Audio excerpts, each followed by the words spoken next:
Acompanhe agora Momento Catequético com o Cardeal Dom Paulo César Costa. Amados e amadas de Deus, estamos celebrando este segundo domingo da Quaresma, estamos entrando no tempo da Quaresma, já estamos no segundo domingo, onde a grande pergunta que deve mover o nosso coração: como está o nosso processo de conversão? Nosso processo de conversão através da oração, através da caridade, através do jejum. Como é que nós estamos verdadeiramente aprofundando esse nosso processo de conversão? Como é que nós estamos vivendo a conversão, que nos pede também a campanha da fraternidade, fraternidade e ecologia integral? Deus viu que tudo era muito bom. E nesse segundo domingo da Quaresma, temos diante de nós no Evangelho um texto tirado do capítulo 9 do Evangelho de São Lucas, dos versículos 28 a 36.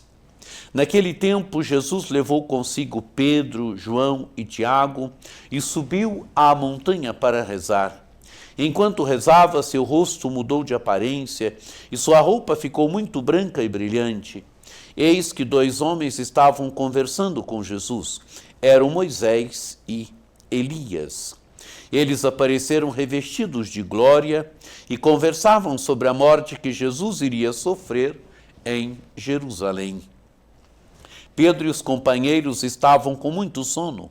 Ao despertarem, viram a glória de Jesus e os dois homens que estavam com ele.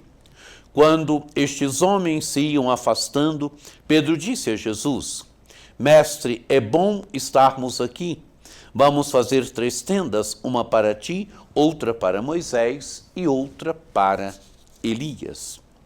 Pedro não sabia o que estava dizendo. Ele estava ainda falando quando apareceu uma nuvem que os cobriu com sua sombra. Os discípulos ficaram com medo ao entrarem dentro da nuvem. Da nuvem, porém, saiu uma voz que dizia: Este é o meu filho, o escolhido. Escutai o que ele diz. Enquanto a voz ressoava, Jesus encontrou-se sozinho. Os discípulos ficaram calados e naqueles dias não contaram a ninguém nada do que tinham visto. Amados e amadas de Deus, neste segundo domingo da Quaresma, contemplamos a cena da transfiguração. O Evangelho se inicia dizendo: Jesus levou consigo Pedro, Tiago e João e subiu à montanha para rezar. O Evangelho de São Lucas coloca Jesus rezando nos momentos principais da sua vida, do seu ministério. E aqui o evangelista quer dizer, de certa forma, que a cena da transfiguração é um desses momentos centrais, um desses momentos fundamentais do ministério de Jesus. Jesus sobe a montanha é lugar da manifestação de Deus. Tem consigo esses 3 discípulos, Pedro, João e Tiago. Isso significa dizer que é um momento importante do ministério de Jesus. Nos momentos centrais do seu ministério, ele tem sempre consigo esses 3 discípulos. E Jesus está rezando. E o Evangelho diz: enquanto rezava, seu rosto mudou de aparência, sua roupa ficou muito branca e brilhante. Jesus se transfigura. Seu rosto mudou de aparência e sua roupa ficou muito branca e brilhante. Quer dizer, Jesus se manifesta na sua realidade mais profunda. Jesus se manifesta no seu ser. Ele é o Filho de Deus. É o Filho de Deus que agora se manifesta na sua divindade. Os discípulos podem contemplar o ser mais profundo de Jesus. Os discípulos podem contemplar quem ele é. Ele é o Filho de Deus. Os discípulos podem contemplar a sua divindade. E diz o Evangelho: eis que 2 homens estavam conversando com Jesus. Eram Moisés e Elias. Moisés significa a lei. Elias significa os profetas. É o Antigo Testamento que conversa com Jesus. É o Antigo Testamento que se cumpre em Jesus. Moisés e Elias conversam com Jesus. E o Evangelho diz: eles apareceram revestidos de glória e conversavam sobre a morte que Jesus iria sofrer em Jerusalém. O Evangelho de São Lucas é o único que diz sobre o que conversavam. Conversavam sobre a morte de Jesus, que Jesus iria sofrer em Jerusalém. Moisés e Elias que conversam com Jesus sobre sua morte em Jerusalém. Quer dizer, é a morte de Jesus que está no projeto de Deus. É a morte de Jesus em Jerusalém, é seu sofrimento, sua morte, sua ressurreição em Jerusalém, que está no projeto de Deus, que as Escrituras já preveem. Por isso Moisés e Elias conversam com Jesus. Moisés e Elias significa a lei e os profetas. A lei e os profetas que se cumprem em Jesus. O que faz Pedro e os companheiros? Diz o Evangelho, Pedro e os companheiros estavam com muito sono. Ao despertarem, viram a glória de Jesus e os dois homens que estavam com ele. Amados e amadas de Deus, sono. Estarão com sono também na paixão. Sono implica sempre a ambiguidade humana, a incapacidade de estar acordado, a incapacidade de estar vigilante. O Evangelho diz ao despertarem, viram a glória de Jesus e os dois homens que estavam com ele. E quando estes homens se iam afastando, Pedro disse a Jesus: Mestre, é bom estarmos aqui. Vamos fazer 3 tendas, uma para ti, outra para Moisés e outra para Elias. O Evangelho diz: Pedro não sabia o que estava dizendo. Fazer 3 tendas, quer dizer, vamos ficar aqui, a cena está tão boa, a cena está tão bonita, vamos ficar aqui. Fazer 3 tendas implica dizer, vamos ficar aqui. E o Evangelho diz, ele estava ainda falando quando apareceu uma nuvem e os cobriu com sua sombra. Os discípulos ficaram com medo ao entrarem dentro da nuvem. Da nuvem, porém, saiu uma voz que dizia: Este é meu filho, o escolhido, escutai o que ele diz. Amados e amadas de Deus, agora é o Pai que diz quem é Jesus. Jesus é o seu filho, Jesus é o escolhido. E qual deve ser a nossa atitude diante de Jesus? Escutai o que ele diz. Como escutar Jesus hoje? Escutar Jesus através das Escrituras. Ele continua a nos falar hoje através dos Evangelhos. Ele continua a nos falar hoje através da sua palavra.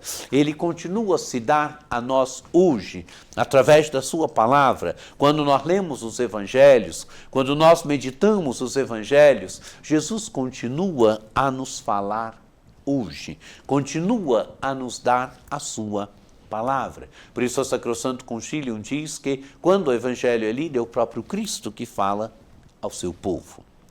E o Evangelho se conclui: enquanto a voz ressoava, Jesus encontrou-se sozinho, os discípulos ficaram calados e naqueles dias não contaram a ninguém nada do que tinham visto. Amados e amadas de Deus, contemplemos a cena da transfiguração. Jesus que se transfigura, sua veste que fica brilhante, diz o Evangelho, sua roupa ficou muito branca e brilhante, seu rosto mudou de aparência. É a beleza de Cristo, é a beleza da divindade de Cristo, é a beleza do ser mais profundo de Cristo, é a túnica de Cristo que fica luminosa. A túnica de Cristo, diziam os padres da igreja, é a igreja é essa túnica de Cristo. A túnica de Cristo que vai ficando mais bonita, de acordo com a nossa santidade. A túnica de Cristo que vai ficando mais bonita de acordo com a nossa doação. Nós somos a igreja, nós somos essa túnica de Cristo hoje. Nós, quando trilhamos um caminho bonito de santidade, a túnica de Cristo vai ficando mais bonita, a túnica de Cristo vai ficando mais brilhante, a túnica de Cristo vai se manifestando na sua beleza. Moisés e Elias, que significam no Antigo Testamento, as Escrituras do Antigo Testamento, quer dizer, Cristo que não pode ser compreendido sem as Escrituras. As Escrituras falam dele. Jesus é o ponto alto das Escrituras. Jesus é o fruto maduro do Antigo Testamento. Ele não pode ser entendido sem as Escrituras. E o Pai que diz para nós quem é Jesus. Jesus é o seu Filho, o escolhido. Escutai o que ele diz. Escutar Jesus hoje. Nós escutamos Jesus através da sua palavra, nós escutamos Jesus através das Escrituras. São Jerônimo dizia, ignorar as Escrituras é ignorar o próprio Cristo. Nós escutamos Jesus de forma privilegiada quando lemos os Evangelhos, quando meditamos os Evangelhos. Meditar os Evangelhos, ler os Evangelhos, deixar com que a palavra de Deus nos fale hoje.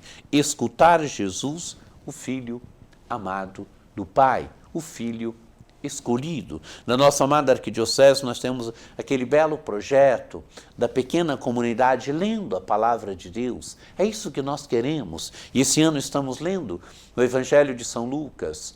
Ler a palavra de Deus em grupo, meditar a palavra de Deus quer dizer escutar Jesus, deixar com que Jesus nos fale hoje, deixar com que Ele forme o nosso coração, deixar com que Ele vá formando a comunidade missionária. Como é importante, amados e amadas de Deus, ler a palavra de Deus, meditar a palavra de Deus.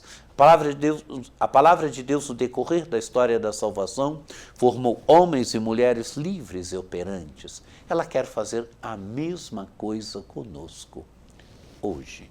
Contemplemos, então, essa bela cena, junto com as demais leituras, a primeira leitura que mostra a aliança que Deus faz com Abrão. Deus convida Abrão a sair.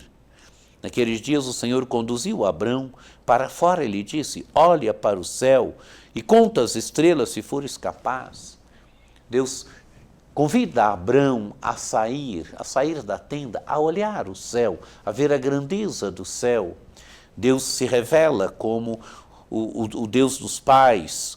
Deus se revela como aquele que o fez sair de Ur, dos caldeus. Deus se revela como aquele que conduz a Abrão. Deus se revela como aquele que também quer dar esta terra a Abrão, a sua descendência. E Deus faz uma aliança com Abrão. Deus constrói uma aliança com ele. E na segunda leitura, São Paulo falando aos filipenses, São Paulo que é forte com os filipenses, São Paulo diz que há muitos por aí que se comportam como inimigos da cruz de Cristo. Nós percebemos no Evangelho que a cruz está no projeto de Deus. Moisés e Elias conversam com Jesus sobre o projeto, sobre a sua morte em Jerusalém. Quer dizer, a cruz que está no projeto de Deus. Não existe cristianismo sem cruz. Não existe verdadeiro seguimento de Jesus Cristo sem cruz. Vivamos com beleza este segundo domingo da Quaresma, entremos verdadeiramente no mistério da palavra de Deus, contemplemos a beleza do rosto de Jesus, a beleza da divindade de Jesus. Busquemos a cada momento, através da oração, através dos momentos fortes da nossa vida, de oração, de retiro, de espiritualidade, uma celebração bem participada. Busquemos também fazer sempre uma experiência forte, como esses discípulos fizeram no mistério de Cristo, e que essas experiências fortes sempre marquem a nossa vida, sempre nos sustente na vida do dia a dia. Que você tenha um domingo muito abençoado, que desça sobre vós a bênção do Deus Todo-Poderoso, que é Pai e Filho e Espírito Santo. Amém.